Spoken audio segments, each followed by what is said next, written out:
आजकल लोगों को देखा होगा आपने कि व्यक्ति सही चीज़ को गलत मानता है, नित्य अनित्य की बात है। ठीक है, जो योग दर्शन पढ़े होंगे तो कबीर महर्षि पतंजलि ने नित्य अनित्य की बात कही है, तो वही कबीरदास जी भी यहाँ पे जो पदार्थ नित्य हैं उनको अनित्य मानता है और जो अनित्य हैं उनको नित्य मानता है। तो जिनका अस्तित्व है उनको नहीं मानता है और जिनका अस्तित्व नहीं है उसको मानता है। तो जीव क्या करता है कि अपने वासनाओं के इतना वशीभूत हो जाता है कि उसे कुछ दिखाई ही नहीं देता है, और वासनाओं की पूर्ति के लिए जो है वह लोभ और लालच में पड़ जाता है। वासना इतनी भयंकर होती है कि व्यक्ति जो है उसकी पूर्ति के लिए हमेशा लोभ करता रहता है। ठीक है, और बड़े बड़े लोभ और प्रलोभन लेता भी है, करता भी है और देता भी है। ठीक है, ऐसा होता है उसका। और जीवन पर्यंत जो है विषयों के लिए लोभ करता है, कुछ भी कार्य करता है तो विषय में फंस करके लोभ करता है कि मुझे ये सुख मिलेगा इसलिए उस चीज को खरीदना है, मुझे आने वाले समय में यह आनंद मिलेगा इसलिए इस चीज को मैं प्राप्त कर लूं, मुझे यह वस्तु मजा देगी आने वाले समय में इसलिए इस वस्तु को किसी कीमत पे खरीद लूं। ये क्या है? खरीदना लोभ है, अपने पास रखना लोभ है, और आसक्ति उस वस्तु की है। उस वस्तु की क्या है? वासना है, भोग की वासना है उस वस्तु के प्रति कि मुझे इस वस्तु को भोगना है, इसलिए ये वस्तु मुझे क्या चाहिए? चाहिए ही चाहिए। कहते हैं ना लोग, आज देखो लोगों का, देखो कि आज बहुत से जो लंपट होते हैं तो वो भोगों को भोगते हैं तो भोगते ही रहते हैं।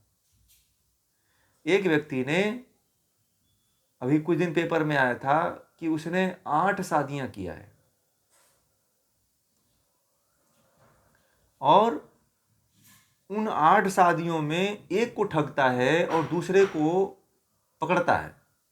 ठीक है, मतलब उसके अंदर इच्छा होती है। उसने क्या किया है, पूरी कहानी उसकी मैंने पढ़ा था कि वो क्या करता है कि एक महिला से जिससे शादी हो गई है उससे पैसा लेता है और दूसरी महिला को प्रलोभन दे देता है कि मेरे पास बहुत से पैसे हैं और आओ मेरे पास, मुझसे विवाह करो। तो वो दूसरी महिला लालच में आकर के शादी कर लेती है, और इस व्यक्ति को लोभ यह है कि वो महिला हमसे शादी कर लेगी तो इसको भी भोगूंगा, और पहली वाली तो है ही है। ठीक है, तो वासना भी है और लोभ भी है। लोभ किसको है? महिला को है, उसको भी लोभ है कि अब जैसे जैसे मैं संबंध बनाता चला जाऊंगा मेरे पास धन बढ़ता चला जाएगा, धन भी बढ़ेगा और वासना भी होगी। अब इसी के चक्कर में आज का जो मनुष्य है पूरी तरह से घिरा हुआ है, इसीलिए वो कष्ट भोगता है और उस ब्रह्म को तो जान ही नहीं पाता है कि मतलब इस तरह का कोई ब्रह्म है, ब्रह्म की शक्ति है। वो वासना और उसके विषय और उसके लोभ को ही पूरा संसार मानता है, उससे वो निकल नहीं पाता है।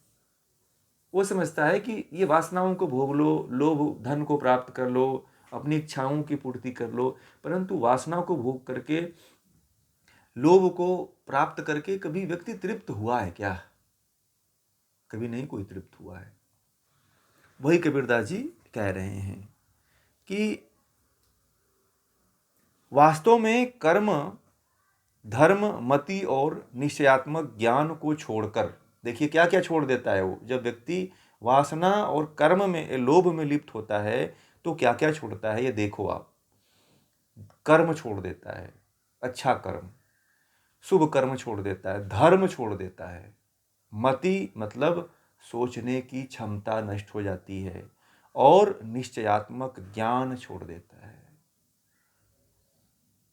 ठीक है, अब देखिएगा वासना और लोभ आता है तो क्या क्या व्यक्ति के अंदर नष्ट कर देता है। व्यक्ति कर्म करना, अच्छे कर्म करना छोड़ देता है, अच्छा धर्म छोड़ देता है, धर्म के 10 लक्षण बताए थे उसको छोड़ देता है, मति मतलब जैसे अच्छी सोच को छोड़ देता है, विचारना छोड़ देता है, और निश्चयात्मक ज्ञान छोड़ देता है। झूठे नाम को सच्चा मानकर उसे पकड़े रहता है। ठीक है, अपने यश और वैभव को पकड़ के रखता है कि मैं तो फलाना हूँ, मैं ये मेरा पद है, मेरा ये धन है, मैं इतना रुपए पैसे वाला हूँ, मेरी इतनी गाड़ियाँ हैं, मेरी इतनी बीवियाँ हैं। ठीक है, और इसी चक्कर में इतनी मेरे घर में बच्चे हैं, सुंदर स्त्री है।